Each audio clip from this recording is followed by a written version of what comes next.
కథారంజని శ్రోతలకు స్వాగతం. చందమామ కథ. గుణపాఠం. ఒక ఊళ్ళో భూషణం అనే ధనికుడు ఉండేవాడు. అతను చాలా దురాశపరుడు. అవసరమైన వారికి అప్పులు ఇచ్చి అధిక వడ్డీలు వసూలు చేసేవాడు. ఆ గ్రామంలోనే రామయ్య అనే రైతు నివసించేవాడు. రామయ్యకు తండ్రి 2 ఎకరాల భూమి ఇచ్చాడు. రామయ్య ఆ భూమిని సాగు చేసుకుంటూ జీవిస్తున్నాడు. ఒక ఏడు పంటలు సరిగా పండలేదు. మరుసటి సంవత్సరం పెట్టుబడికి డబ్బు కావాల్సి వచ్చింది. రామయ్య భూషణాన్ని అప్పు అడిగాడు. భూమి తాకట్టు పెట్టుకొని రామయ్యకు అప్పు ఇచ్చాడు భూషణం. రామయ్య అనేక కష్టాలు పడి పొట్ట కట్టుకొని ఏదో విధంగా భూషణం అప్పులో సగం డబ్బు సంపాదించి ఆ డబ్బు చెల్లు వేసుకుంటే మిగతాది నింపాదిగా ఇస్తానన్నాడు. అందుకు భూషణం ఒప్పుకోక బాకీ అంతా ఒక్కసారే కట్టమన్నాడు. చేసేది లేక రామయ్య ఆ డబ్బుని తిరిగి ఇంటికి తీసుకుపోయి దాచిపెట్టి మిగతా డబ్బు కూడా పోగు చేయటానికి మరింతగా శ్రమపడసాగాడు. ఒకనాడు రామయ్య పొరుగురు వెళ్ళిన సమయంలో అతడి ఇంటికి ఎవరో సాధువు వచ్చాడు.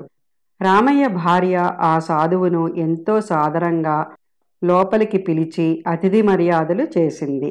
సాధువు ఆమెకు జోష్యం చెప్తున్నట్లుగా అంతా తెలిసినట్లు చెప్పసాగాడు. నిజమే స్వామి, మా కష్టాలన్నీ మీకు తెలుసు కనుక వాటి నుంచి బయటపడే మార్గం చూపించండి అని సాధువును వేడుకున్నది రామయ్య భార్య. అందుకు సాధువు సమ్మతించి రామయ్య భార్యను కళ్ళు మూసుకోమని, తాను చెప్పే వరకు కళ్ళు తెరవద్దని చెప్పి ఏవో మంత్రాలు పెద్దగా చదివాడు. చాలాసేపు అయ్యాక ఆమెను కళ్ళు తెరవమని చెప్పి, అమ్మా, రోజూ ఒక అరగంట సేపు ఇలా కళ్ళు మూసుకొని ఈ మంత్రం చదివి ధ్యానం చెయ్యి, నీ కష్టాలు తీరతాయి అని చెప్పి సాధువు వెళ్ళిపోయాడు. తర్వాత చాలా రోజులకు రామయ్య భూషణానికి ఇవ్వవలసిన మిగతా డబ్బు కూడా పోగుచేసి తాను ముందు దాచి ఉంచిన డబ్బు కోసం చూస్తే దాచిన చోట కనబడలేదు. అతను భార్యను పిలిచి ఇక్కడ ఉంచిన డబ్బు ఏమైందని అడిగాడు. ఆమె నివ్వెరపోయింది. ఇంట్లో దాచుకున్న సొమ్ము ఎలా పోయింది? ఇద్దరికీ అర్థం కాలేదు.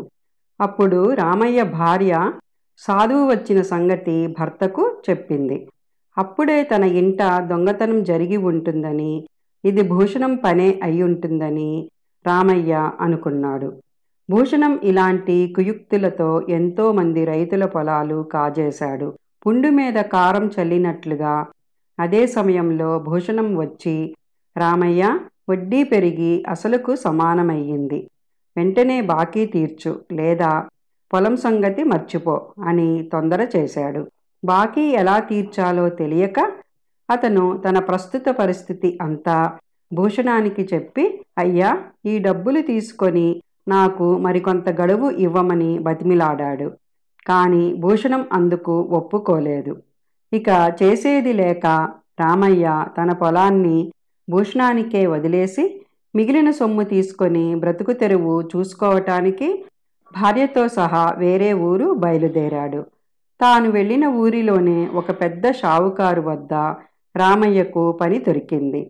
రామయ్య పనిలో చేరిన కొద్ది రోజులకు షావుకారు తన పొలంలో బావి తవ్వించటం ప్రారంభించాడు. అందుకు ఒక కూలీల జట్టును మాట్లాడుకున్నాడు. సూరయ్య అనేవాడు ఆ జట్టుకు పెద్ద. తవ్వకం జరిగే చోట రామయ్య కూడా ఉండేవాడు.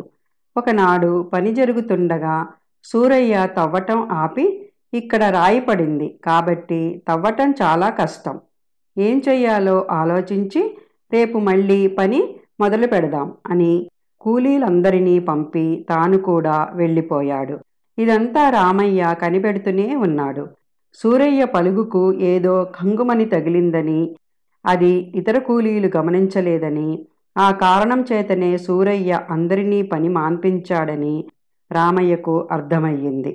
సూరయ్య కనుమరుగు కాగానే షావుకారు ఇంటికి వెళ్ళి సంగతంతా చెప్పి ఆయనను వెంటబెట్టుకొని బావి తవ్వే చోటికి వచ్చాడు. సూరయ్య తవ్వుతూ పని నిలిపిన చోట రామయ్య తవ్వేసరికి ఒక ఇత్తడి బిందె బయటపడింది. దాని నిండా వెండి బంగారాలు, మణిమాణిక్యాలు ఉన్నాయి. ఇద్దరూ కలిసి అతి కష్టం మీద ఆ బిందెను పైకి తీసి షావుకారు ఇంటికి చేర్చారు. షావుకారు రామయ్య చేసిన మేలుకు కృతజ్ఞతగా, రామయ్య, నీ వల్లనే నాకు ఇంత నిధి దొరికింది. నీకు ఏం కావాలో కోరుకో, ఇస్తానన్నాడు. అయ్యా, మీ సొత్తు మీకు దక్కింది, అంతే చాలు. నా సొత్తు మా ఊరి భూషణం కాజేశాడు అంటూ రామయ్య తనకు జరిగిన అన్యాయమంతా షావుకారుకు చెప్పాడు. షావుకారు కొంచెం ఆలోచించి, మీ భూషణానికి మంచి గుణపాఠం నేర్పుదాం అన్నాడు. తర్వాత కొద్ది రోజులకు భూషణం ఉండే వీధిలోకి ఒక ధనికుడు కొత్తగా దిగి ఒక మేడ అద్దెకు తీసుకున్నాడు. ఒకనాడు ఆ ధనికుడి నౌకరు భూషణం వద్దకు వచ్చి 4 బంగారు నాణాలకు చిల్లర ఇవ్వమని అడిగాడు. వాటిని చూడగానే భూషణం కళ్ళు జిగేల్మన్నాయి. ఇవి ఎక్కడివిరా నీకు అని అడిగాడు. మా షావుకారివి దొరా, వారికి చిల్లర కావాలిట అన్నాడు నౌకరు. తర్వాత వాడు భుజంగంతో, దొరా, ఇటువంటివి మా యజమాని దగ్గర చాలా ఉన్నాయి అన్నాడు రహస్యంగా. ఈ సంగతి విన్న మీదట భూషణానికి ఆ ధనికుడితో స్నేహం చేసి ఆ రహస్యం తెలుసుకోవాలనిపించింది. అతను ధనికుడి పరిచయం సంపాదించి స్నేహపూర్వకంగా అతని గురించిన విషయాలు రాబట్టాడు. మా తండ్రి ఒక రాజుగారి వద్ద ఆస్థాన శిల్పి. ఆయన రాజుగారి ధనాగారానికి ఒక రహస్య ద్వారం తెలుసుకొని నాకు చెప్పాడు. ఆ తర్వాత నేను కొంత ధనం సంగ్రహించి ఇక్కడికి వచ్చేశాను అన్నాడు ధనికుడు భూషణంతో.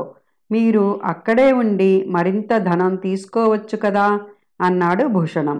దురాశ దుఃఖానికి చేటు.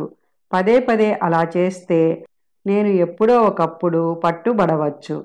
ఈ తెచ్చిన డబ్బుతో ఇక్కడ ఒక చక్కెర కర్మాగారం నెలకొల్పి సుఖంగా జీవిద్దామనుకుంటున్నాను అని చెప్పి ఆ ధనికుడు తాను తెచ్చిన ధనాన్ని భూషణానికి చూపించాడు. అది చూసిన మీదట భూషణానికి ధనికుడి మాటలలో గట్టి నమ్మకం ఏర్పడింది. అలాంటి నిధి రాజుల వద్ద తప్ప మరెక్కడా ఉండదు.